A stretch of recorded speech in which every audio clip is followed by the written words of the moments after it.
recovery, and that's where everybody needs to somehow fit in, because that approach, which I shall not name, did not work for me. It took multiple approaches. It took being willing to step outside what was contemporary and normal to find my healing and wholeness. And I say all that because Alex and I were able to jump on a call a couple of weeks back and just really talk about his life, talk about the work that he's doing. And I am just honored to bring him to you all today.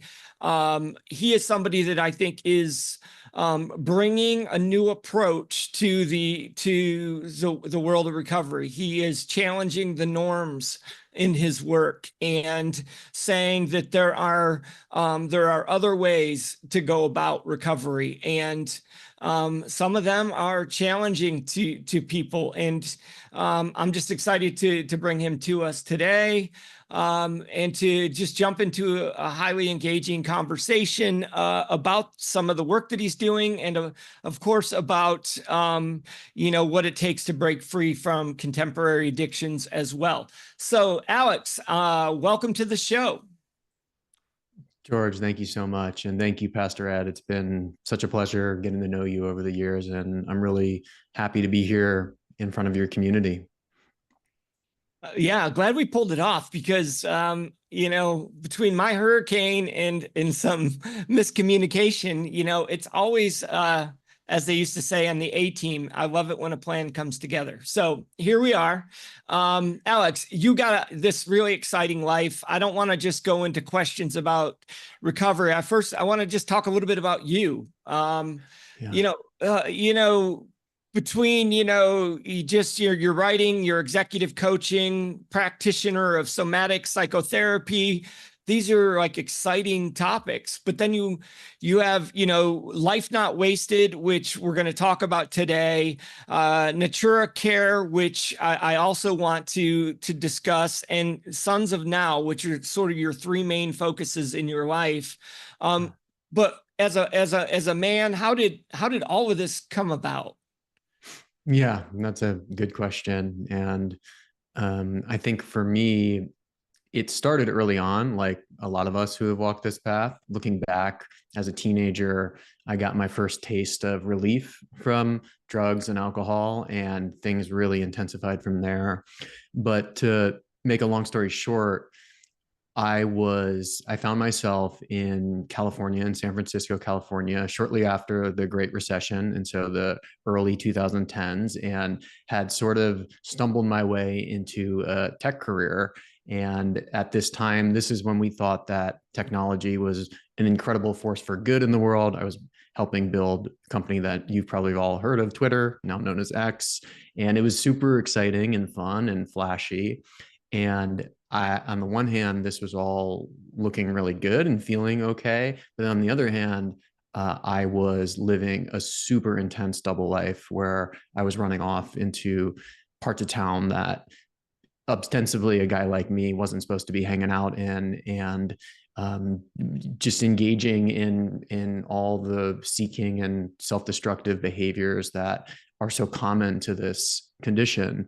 And that persona really began to intensify it for me, and the consequences started to get more and more severe, until eventually I couldn't keep up the charade anymore. It became rather obvious. And then that's when things came crashing down really hard for me. And I lost all my wealth and went into debt. And it was at one point pawning electronics and really just living a life that I couldn't believe that a guy like me had ended up living. And I say a guy like me because I was fortunate to, I come from a middle-class background, but had every opportunity available to me. And I didn't think I had any major serious traumas. I later in life, through this work, I came to understand that there were quite a few of those actually lurking underneath.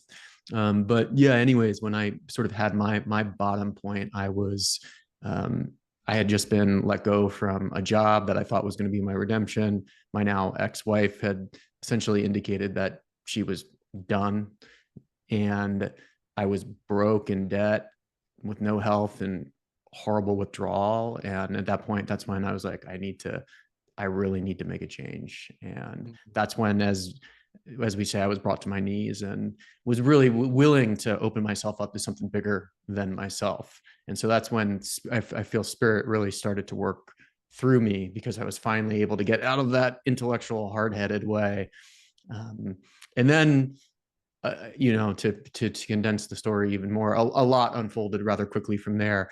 Mind you, I had tried outpatient treatment. I had tried to get better. I tried therapy many times before this sort of bottom moment, all done in secret, so ashamed of my addiction. But once I finally had that willingness, and frankly, I didn't have another choice. I was really out of options too. I dove headfirst into my treatment program, did AA. I religiously did AA for a year. And then I found Buddhist-based recovery. Buddhist-based recovery led me into sacred plant medicines, or working with psychedelics in a really intentional way, which at that time was rather controversial in the recovery path, and yet was really helpful, opening me up to other ways of knowing and being. And yeah, and then from there, everything just unfolded, and really dedicated myself to the Dharma, to the healing arts, the spirituality. And I guess that's how where we find ourselves today somehow. Yeah. I love that. How we find ourselves where we are today. So just kind of give a brief synopsis. What is Natura Care, one of the organizations that you started? Yeah. Natura Care is an interdisciplinary addiction and psychedelic program. And so what we do is we have a 3-month curriculum where we take folks through roughly 8 weeks of preparation, and that involves training and contemplative practice. So helping people learn how to meditate, getting training in the basics of recovery, and also training in an understanding of how to work with sacred plant medicine from the Amazon basin, in particular the sacrament that we work with. And we call it a sacrament because it's very different than just taking drugs or even tripping with your friends, is ayahuasca, or yahe as it's known. And so all this preparation and counseling and training happens to building up to a 2-week long immersion in Costa Rica at our retreat center, where we have healthy living and great food and sacred silence, meditation, yoga, and then 3 indigenous plant-based ceremonies to help people really reconnect with themselves. And this is all done through the sky, because there's a lot of retreats that operate like this, but this is all done within the scaffolding of recovery, of holistic oriented recovery. And so then we have a lot of integration on the back end of that as well. And so it's a real long-term program. And we're a nonprofit, so we have a scholarship fund and work with combat veterans who have a lot of trauma. We have a mix of folks, in the way that we orient towards addiction, folks who have disordered eating and other, even work addiction, are very relevant and have been participants in our program. And so, yeah, it's been a very beautiful offering, and we're proud of the work that we do. It's difficult work, challenging work, but is rather innovative in the space. And so I think, as relevant to your community, the last thing I'll say is that we are, as a nonprofit, we're a spiritual care program. So we're not like an addiction treatment program or even a rehab, because the work that we're doing, we believe, is fundamentally spiritual and helping people reconnect to that deeper, timeless essence within themselves. And we do that through nature immersion, healthy living, and these ancient indigenous practices that we've been very fortunate to have been passed down to us in our team. That's wonderful. I think that's something that is I definitely want to talk more about at another time, because I think it is so needed for so many different groups of people. So we'll save that for another time. And you also have Sons of Now.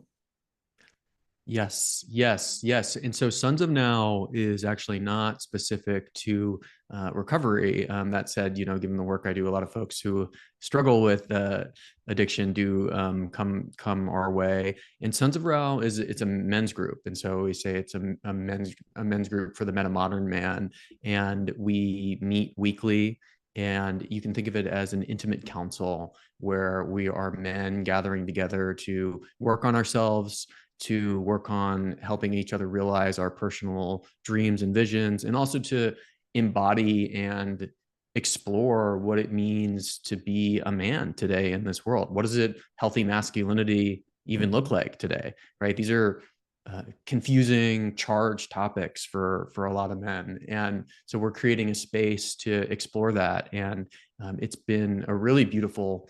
Fundamentally, I've done a lot of things, and sometimes when I hear the list of all the things I do, it's like, oh wow, that's probably confusing to folks. But I think it's because at heart, I do have an entrepreneurial instinct, and when I started Sons of Now, it was very much more of, sometimes when you start something, I have a vision for this to be a huge international men's group and to change the way men relate. And then other times it's more like, I'm going to play around and experiment here and see how this goes. And it was certainly the latter case here, where I just wanted to see. I had done men's groups, had been super impactful for me in my recovery, in my transition to doing the work that I do now. And I wanted to offer that to others after receiving some mentorship and blessings from men who had trained me. And it's gone super well. And so we meet weekly for 2 hours. And then we also do retreats a couple times a year, at least once a year. We have our next retreat coming up in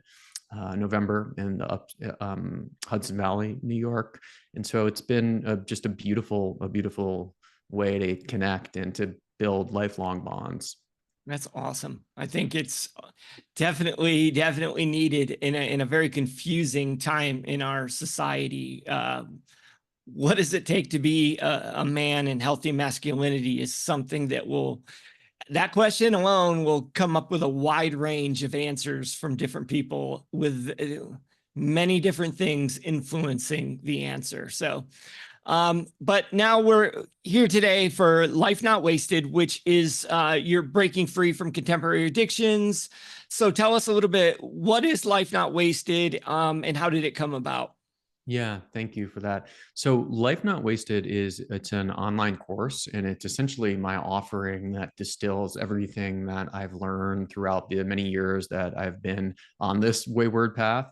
Not only, innovating in the addiction and psychedelic realm, but going through all the traditional avenues of addiction treatment, and then experiencing a lot of benefit and relief from a more somatic, embodied, and meditative approach to recovery and just life. And I was at one point working with a fancy literary agent on writing a book about all of this, and for reasons that I don't need to get into now, but essentially put that project on hold. And at that point, I was like, actually, I have all this stuff here. This is my life's work. I want to create a simple, digestible offering that people can consume on their own time and put that out into the world. And that's what I did with Life Not Wasted. And so the name Life Not Wasted, sometimes, it's funny, some folks love it, other folks find it to be a little controversial. And that was somewhat my intention. I don't believe that there's no such thing as wasting a life. But I think as modern individuals who are all on Zoom right now using technology, we all can agree that there are times in which technology, in all of the woes of modern living and consumerism, get the better of us, and it can feel like we're distracting and wasting our life. Mm-hmm. And so what this course does is it distills essentially my main ideas around what I call modern addiction. And modern addiction, Pastor Ed was speaking a bit about this. Modern addiction essentially is, my thesis here is that it's no longer a matter of whether or not you're an addict. Like, addicts are not just folks who are huddled up on the side of the street as we've conventionally thought. But today, due to the ubiquitous presence of technology, due to the really nefarious forces of consumerism that come in, and it's all the bigs, everything, some you could say, from big alcohol, big tobacco, big tech, big pharma. And this is not to say that I'm anti-establishment or anything like that. It's just to be real about all the forces that pull on us. And with that, it's most folks today that I know find themselves somewhere on what I call the addiction spectrum, right? You might have a really mild case of just Instagram scrolling or YouTube, or TikTok. And then there's others who get quite severe. And you know, we're probably more familiar with some of those classic cases that require interventions and treatment. And what I wanted to do with this course was create something for the folks that find themselves sort of on the mild to moderate end of the spectrum, with their thinking being, you know, if you're on the severe end, you need to get professional help at a Yeah. treatment center, right? You need more hand holding. But I wanted to create something that could, you know, help people understand that there's nothing wrong with you if you feel like you're scrolling on your phone for multiple hours a day. But in fact, this is a part of our normal existence. However, if we are able to understand it and use the signals in our own awareness around how we're engaging with our modern life, it's the gateway into recovery, or what I call awakened recovery, which is I don't need to get into the whole framework now, but it's essentially this idea that, you know, taking any initial steps, whether it's not scrolling as much on social media, whether it's cutting back on a sugar addiction, whether it's cutting back on any of the little things that might feel like a vice or it's holding you back in your life, that is the gateway into a deeper, not just recovery, but spiritual awakening that can have just such incredible life-giving Mm-hmm. benefits. That I think we hear about some of this, but I also feel people don't really spend enough time talking about what, you know, they call in AA the promises, or where this road can lead if you actually engage in a holistic, mindful oriented recovery. So that's what this Life Not Wasted is. Okay. And so it is sort of, if I'm understanding, like an online course that It's an they, online course. Yeah, it's a curriculum. It's an educational curriculum. Yeah, you could go through it on your own time. There's it's broken out into a few different modules, but it's essentially oriented around body, heart, mind, and soul, and it takes folks through every stage, from the basics of like, here's how to assess where you are on the addiction spectrum. Here's what to do about it. Here's how to reduce your screen time, which is something that I want everyone to do. And then here are practical tools, and they're all free and no cost modalities, that we can work at every level. And so that, like on the body level, there are somatic exercises, there are breathing exercises, meditations, visualizations, and deeper inquiries as well there too. So yeah, you can think of it as just like an online educational course. okay. Now, is it done by months? How is it done? I'm just so our listeners kind of get an idea. Is it a 3-month thing, or is it a step thing? Is it? It's a good question. It's completely self-paced. And so the reason I actually didn't provide a structure where it's like, you need to go through this in a month, or you need to do this in 3 months, is because I find that people really learn best when they can just learn at their own pace. Everyone's so different. And I know that for myself, if I really am motivated and I'm into something, I'm going to just go pretty quickly. And at other times you know, like I just had a baby with my partner, and right now I'd have to move pretty slowly through something. And Mhm. so I'm essentially taking the idea that I'm arming folks with the agency to move through it at their own pace, with the belief that people learn best when they teach themselves. Mhm. And so what I've seen some people go through it in a couple of weeks. Other folks have chipped away at it in a few months. If you were really motivated, you could do it in 2 weeks. That's for sure. It's not an insane amount of content. And in each, so I think there's about 50 or 55 modules. Each one is about 2 to 8 minutes long. And sometimes it's like a video of me speaking just like this in my office here. Other times it's a brief meditation or exercise, but I've really tried to make it digestible and easy to consume. There's also some infographics and more Mhm. typical like educational materials to consume within there. But I've really tried to create something that's like easy, it's digestible, right? So you don't see a 30-minute lecture on each module. It's more just like 4 minutes, let's get to the heart of it. And so yeah, I've tried to design something that also can meet the needs of being a modern Yeah. human, which is like, we're kind of busy and easily distracted. And I don't need another course, with tons of lectures down my back. And so, yeah, that's a bit of the breakdown. What would you say are, obviously I kind of got the screen time, but other than screen time, what are some of the addictions that could be benefit from this course? Yeah, good question. So it's really everything from alcohol, tobacco, any sort of the pharmaceutical dependencies that folks have, from Adderall to um, Xanax to all sorts of things. And so it includes all of the basic addictions. Okay. I've had folks come who are working on, you see a lot of alcohol. I've had some folks working on tobacco, working on food. And so you really do see a good, healthy mix. But yeah, I do lean. The part of the reason why I focus on the digital component is because I think that everyone could benefit from doing that. And so like that's just part of the curriculum, is like, here's how you start reducing your screen time and having a more mindful relationship with technology. Because I believe that, let's say you're working on reducing, how many glasses of wine you drink a night. If you're still activating those same dopamine pathways by scrolling TikTok a few hours a day, you're going to have a harder time at that goal of reducing your alcohol intake. And so I see them all, like I have a very holistic bent, and I see them all as deeply related.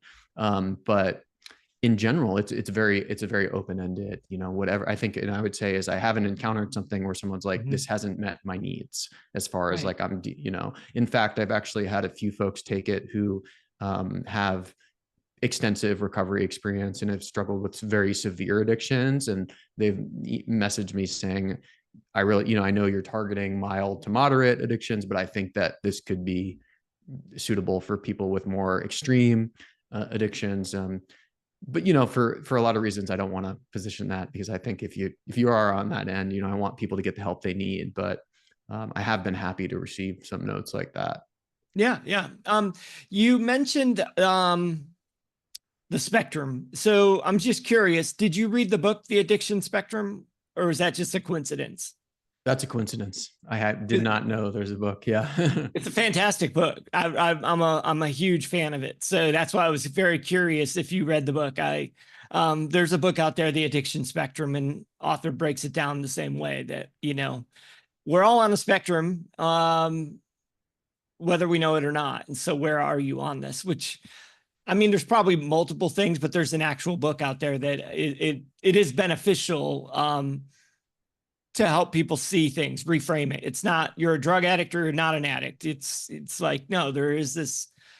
I say, like, we're all in need of recovery, right? So all of us. So anyways, it was just a side note on that. So you mentioned a few times here somatic, the body. What could you explain that? Because not everybody understands what somatic means, and how you really utilize it in your course. Yeah, sure. Thanks for that. Yeah, so soma it's derived from a Greek word which just means tissue, and it's like, so the soma is the body, right?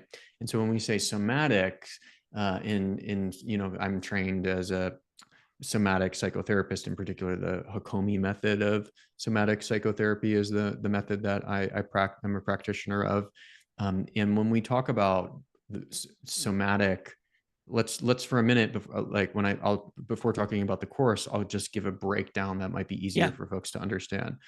So in traditional psychotherapy or traditional talk therapy, you would come in and, I'd say, yeah, George, this is how my week's going. I'm really frustrated. It's been really difficult. The baby hasn't been sleeping so well. And then you'd say, okay, tell me more about that. And we would just talk.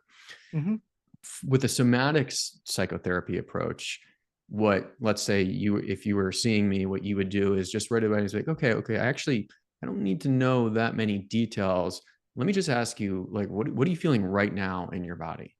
Yeah. And you would guide that person into some mindful awareness. And so there is a really beautiful component of mindfulness, and sort of the ability to be able to actually inquire directly into your experience and to say, oh, I'm noticing some like tension in the chest.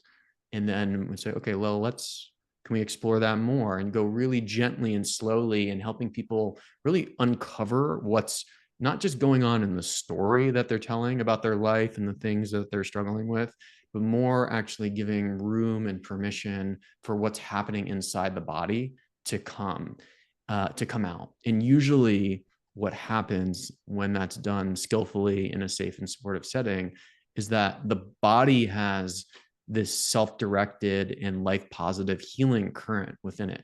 In the same way, if you get a cut, the body will just miraculously heal itself, right? The body actually knows how to heal. It's the same thing psychologically for us. Like, we know how to heal, but we're so stuck in these limited and constrictive stories, these habitual thought patterns that usually stem from a core belief that we've picked up early in life about how we're somehow unworthy or not deserving. That prevents us from actually allowing just this innate healing current within our body to do its thing, to do its magic. And so when I talk about somatic approaches to recovery, into healing in life, that's fundamentally what we're doing, is we're allowing that just really wondrous intelligence that lives within the body to lead the way. And so that in particular was a huge healing part of my path. And I found it to be transformative for a lot of the folks that I work with. And so in the course, I offer just some really practical ways of getting in the body and beginning to use your body's signals as an ally. And so I could give more like kind of descriptions or even examples of what that looks like. But in a nutshell, we're learning to slow down, to move energy from the mind and away from the story and into the depth and the wisdom that comes from within the body. You are a little bit more of a world traveler. You come from different backgrounds. When I spoke to you a couple of weeks ago, you were in Costa Rica. Do you find, like, culturally speaking, other cultures adapt to that way of thinking easier than the American culture of, I need to be doing something to fix myself? Now, I can't just, why do I need to come and see you to have you tell me my mind can fix itself?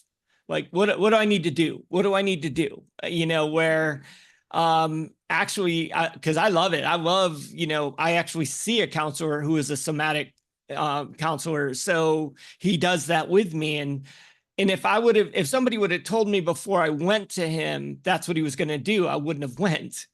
But then, but sitting in his chair and him being like, no, stop, I don't need to hear it. Everything you just said.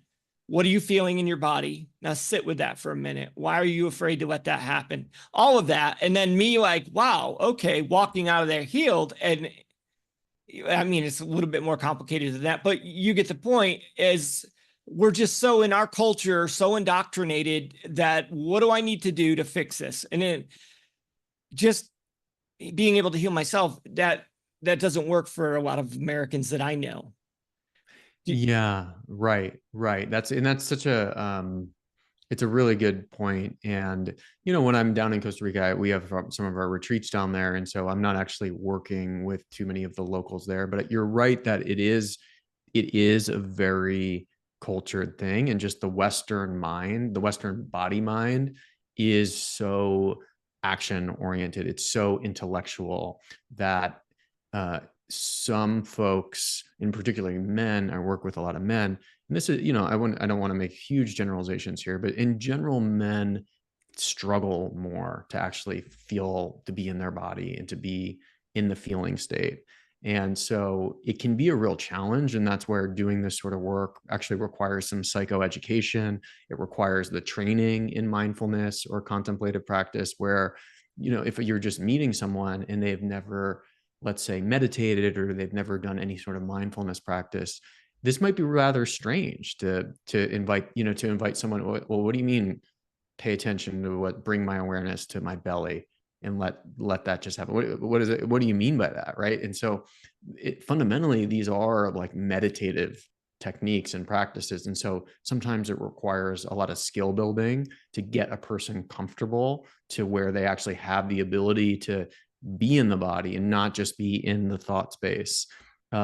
But yeah, what you're touching on is very, I think is very something, it's something that's endemic to our culture, is just this, it's an inability to slow down and to listen to the body. And of course, like there are many other cultures that find this more natural. But in general, I find that once people get the hang of it, it can be really life-changing. It can be really transformative. Do people with ADHD struggle with this type? What, the mind racing and things? Yeah, it does. I mean, ADHD is such an interesting one, and like I think the more we learn about it, the more kind of complicated and interesting it becomes. So on the one hand, yes, you would think that if someone has that um, condition, the mind can be very active. It can be harder to find present moments of presence in the body, and yet at the same time, for that person, they're likely going to be some of the best candidates for this work, because it actually teaches them the skills of how to get in the body and to inhabit it's a very natural thing. It's not like it's foreign, or that this is like you have to be like a Zen person, sit in the mat. Like you can do it just right now. It's as simple as just moving, feel your left hand. Now feel your back, right? Feel your feet on the floor, right? Everyone can do that here. You can just toggle your awareness between different parts of the body. And so once, for someone who has ADHD, that can be really useful to actually then, like, what you're doing is essentially building a resource, and that resource is your body. And it's so simple. It's something that's so simple and so right in our face that's why it's sometimes hard for folks, right? Where literally what I just said, it's as simple as like, feel your back body. Notice wherever your back is making contact with your chair. Notice your sit bones. Feel that. And as you do that, interesting, I could talk about all the science that happens when you actually bring awareness into your back body. It sends signals to the brainstem of safety and relaxation. And so there's a whole neuroscience behind this sort of methoding or methodology. But it can be, it's especially used for folks who have attention deficit disorder. Yeah, I was just asking for a friend. So, Yeah. no, but it is, as somebody who's worked with a lot of people in recovery, a lot of people that end up, and even though you were specific to say, hey, if you're really on the far end of the spectrum of addiction, you probably should get the help you need. But the reality is a lot of people on that far end could use these practices once they've went through the treatment they need. And a lot of people on that far end do struggle with hyperactivity and things like this. And that's how they became addicted in the first place, because that was possibly the first time they could ever feel at home in their skin, was to take a drink or to do whatever. So they weren't coming out of their skin. So a lot of the people I work with tend to be people that are on the ADHD scale of hyperactivity, whatever you want to call it, whatever it might be. So it is good to know, because I do know with things like hypnotherapy, it's pretty known that no, people with ADHD are not candidates in hypnotherapy. Often it doesn't work for them because of the rapid, eye movement and the things of nature. So just was and interested I to hear your should thing. say, like, I'm not a clinical psychologist, right? Anyone who has you should always seek your own professional guidance for something like this. But I'm and there are some, like, it's rare, but in general, this sort of approach of building resource and awareness in the body is very safe for folks, like across the board, across multiple sort of diagnoses and afflictions. And at times when it's not, is someone who's just experiencing severe trauma, right? It's the type of trauma that is going to need a different level of handholding. Yeah. Thank you so much for clarifying that. I know Ed's going to be jumping on in a second. I'm going to try to get this question in before he does. You're a father. Yeah. Yes. So, as somebody that was part of the tech boom, worked with Twitter, things like that, social media, when your kid, if it was now, because things could change by the time your child grows up, but if your kid was a teenager now, would you let them use social media? Yes or no? I would not. No. Really? Yeah, no, I think you want to. I don't know if you're familiar with Jonathan Haidt's work, who's a moral psychologist, but he just wrote a best-selling book, The Anxious Generation, and has really been studying the teenage mental health crisis as due to smartphones, and particularly amongst teenage women, teenage girls. And the data are undeniable at this point. It is a dumpster fire for Yeah. mental health and teens. And so this is something I'm in active conversations with Grace, my partner, about. And you know, being a parent, I'm very new to it. He's 4 months old, but you can already tell that part of this is you kind of have to roll with the punches, and you see what happens, and your ideas of how it might go are different from how it will. But from what I know about technology, from having been on the inside, now on the other end, absolutely not. You want to delay that as long as possible. And I think that it is what Jonathan Haidt calls, like, it's not so complicated. It is a collective action problem, though. Like if all the parents could align on this, such that the teens don't feel like they're missing out if they're not on, I think that it wouldn't really be as big of an issue. That, of course, is a huge challenge, but there's a lot of great people working on this. And, some of my friends have built a company that creates these Faraday phone pouches that are now in many schools nationwide, where people are going to, hide where students won't be able to access their phone. And so something I'm definitely very passionate about. And thanks for asking.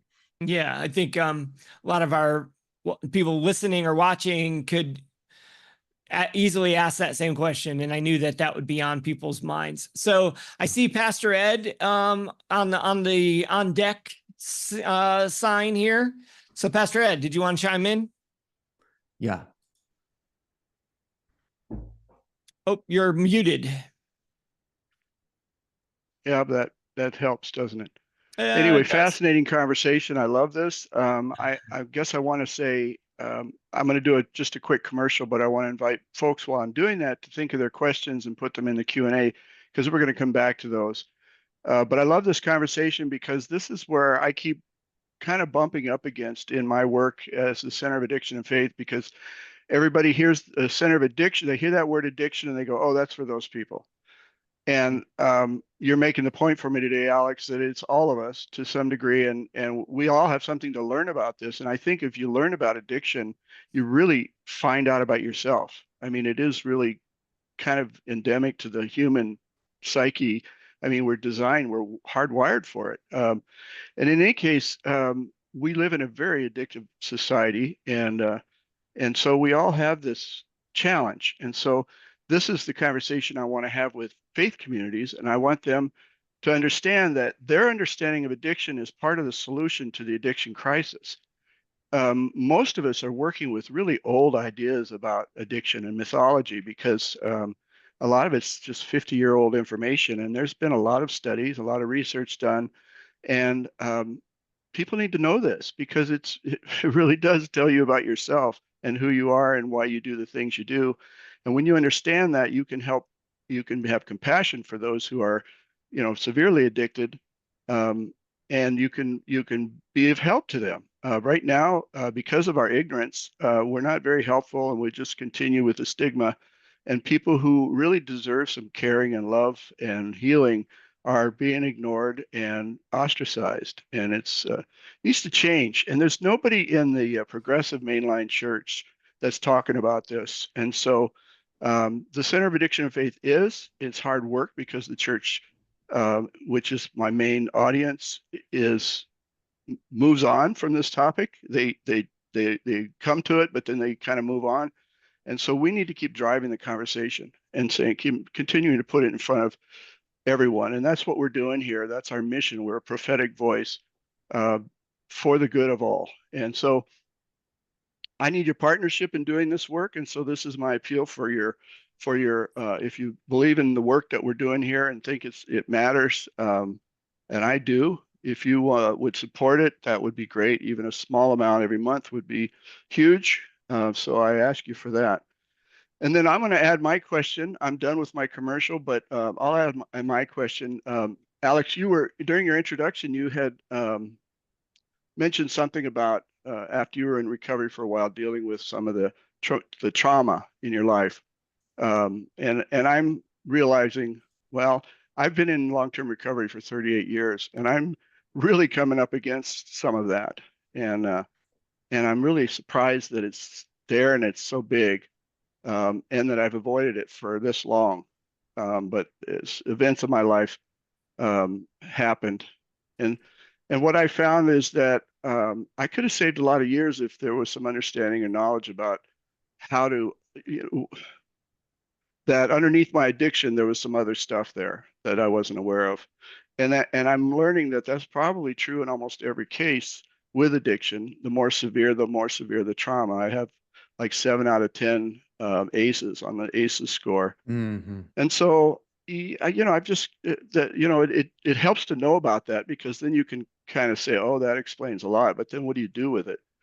And so that's where I wanted you to talk about your own experience with that and working through some of that, and how maybe your coursework helps with that. Yeah, that's a great question. Well, first, I think what I'll say is similar to you. It's been an unfolding journey of understanding how trauma has shaped my path. And if you would have asked me in the earliest days of recovery if I had trauma, I would say no, I did not. And it actually was only through doing this really deep healing and transformational work, where I began to understand how this impacted me. I mean, for instance, something that I don't talk about too often, but I had a teacher who was inappropriate in the way that they handled and touched. There wasn't anything. He was one of the most popular teachers in the school, and I was a fifth grader, and there was never any penetration or anything like that. So I never thought it was a big deal. And it wasn't until I was interviewed by the police a few years later, which I even realized that something wrong had happened. And I had written that whole experience off as just like, oh, well, that was just something. That was nothing, right? And then it wasn't only until I started doing this deeper work through therapy, through treatment, through the medicine work that I studied, that I came to understand that there was an energetic violation that I had really gleamed onto. And then also a part of me that was just unwilling to admit that something wrong had happened there. And because of maybe pride, because of maybe some weird, outdated notions of what it meant to be a man that I was holding on to. And so, there's been the big eye-opening things like that, and then just all the little things. And so, I mean, what I'll just also say in my own journey is, like, of course, there's the stuff that had happened to us when we were younger, but then in my case, at least, there's all the things that happened when I was in active addiction, things that happened to me, being robbed, and then things that I did that I, causing harm to others, and lying and cheating and stealing and all the stuff that can happen when you have severe addiction. And so what I've come to understand, at least with trauma, is that there's never one singular answer, but what the metaphor that I think works for me is that it's more like a constellation in the night sky, or over the years you see, oh, here's another point, here's another point, and you sort of get these zigzagging lines of understanding. But even in that process, I would say that, it's important to have awareness there. It's important to have a sense of safety. But then, like, the other thing I feel like I've learned, and part of my perspective on this is, like, you don't want to get lost in the trauma, right? There's part of our culture does that today too, is really like mining for it, looking for all the ways in which we're wrong. And so I think it's one of those things that we have to hold really lightly and caringly, and need to be held and seen. As far as my course, I do want to be careful about just saying that, like, the course is a byproduct of going through this course and going through the holistic mind, body, heart, soul exercises would be some sort of something like trauma relief, but it's not designed for folks who have severe trauma. I really believe that, like, if you want to work on intense severe trauma, you should work with a trained, licensed clinical trauma therapist for something like that. And I have, I do medicine work. I do all sorts of underground work that, right, doesn't mean that you need to have those sort of like training and credentials. But I do think that, like, it's important, like, for an online course like this, a self-paced online course, it's important that people are like, oh, this isn't going to be resolving my PTSD war trauma. It might help along the way, but I do think it's, it's something that it's just important to be real about that, for a person to really assess, like, where am I at? Like, oh, is it just more little micro traumas? Yeah, then we're okay. But if for the bigger stuff, I really encourage someone to be held by another person to guide them through that process. Yeah, that's good. Well, we have a question from Karen Rubenstein, and she says, hi, thanks for the great presentation. I've been checking out your website and your various projects that stem from your vision and mission. My question is, you mentioned training, and I wonder where you studied and what degree certifications. The reason I sometimes get negative response with my transformational and life coaching certifications, such as anyone can get a certification, or you need to get at least your master's degree. I don't agree with them, and like you have forged ahead with proper training, of course, but less conventional university studies, I think. Thanks again. Yeah, well, that's similar to what I was just sort of speaking about in a sense. I've trained with the Hakomi Institute of California, which is the somatic psychotherapy, and I'm in the process of completing a certification of being a practitioner of that. They have a very long, extensive process that takes many years to get there, and so I'm actually hoping like I'm a few months away from that. But so that's my primary training. But then also, like, I think it was Karen, like you, I've done a lot of trainings, like, for instance, for the men's work trainings that I've done, going many trips to the Amazon jungle and training in this shamanic lineages. Like, there's no advanced degrees and stuff like that, you're learning a different way. And similarly with, like, my study, I'm certified to teach yoga. I taught yoga, but with meditation and yoga, it's really more about the depth of experience than those advanced degrees. And so yeah, it's a good question. Well, and doesn't Western medicine and training have its limitations? I think so. For sure. I think that it's part of the, this is a really nuanced, I think, conversation that we could spend like a whole hour on. Easy. My partner is a licensed, psychotherapist, so I have a lot of respect for that. A lot of my colleagues, in the addiction space are on the more clinical license path. And for the work that I do, I've many times contemplated getting a doctorate in psychology. It would make a lot of sense for me in certain ways, but in other ways, I would think it's really important to just, like, on an individual lesson, on an individual level, like where you're at and what type of work and what type of impact you want to have. And I think for me, and I can't speak for everyone else, like, I see myself as more of like a one-to-many guy, and where my gifts, like, in some ways might be actually impeded by going back into another institution and pursuing a doctorate, but I haven't ruled it out, to be honest. And so, yeah, that's sort of, it's an ongoing sort of question for me. Yeah, I just want to chime in on that too, because I'm a lot like Alex as well. And, people have asked me this question. I am not an LMHC, and I often, people just assume that I am, and I'm not. And truthfully, I've sat with a lot of LMHCs that they would gladly be taught by me because of my life experience, where just because you're an LMHC, that just means you were really good at some college classes and you went, does not mean you're a good therapist, does not mean you're a good counselor at all. All of us in addiction know we've sat in front of counselors because some of us, the court mandated it, but it's like, this person has no idea what they're talking about. You do not understand what it means to be a heroin addict because you read a book, and you're not going to be able to help me by reciting what you read in a book to me. So I think a lot of it is just how confident you can be in yourself and what you're trying to do and the people you're trying to reach. And so when people start to ask me those questions, I'm like, you can look at my life and the body of work and my experiences. And if you think that can help you, then I'm your person. But if you want me to have a certain accreditation, then you probably should be seeking someone else out that would probably fit your comfort zone on a deeper level. Yeah.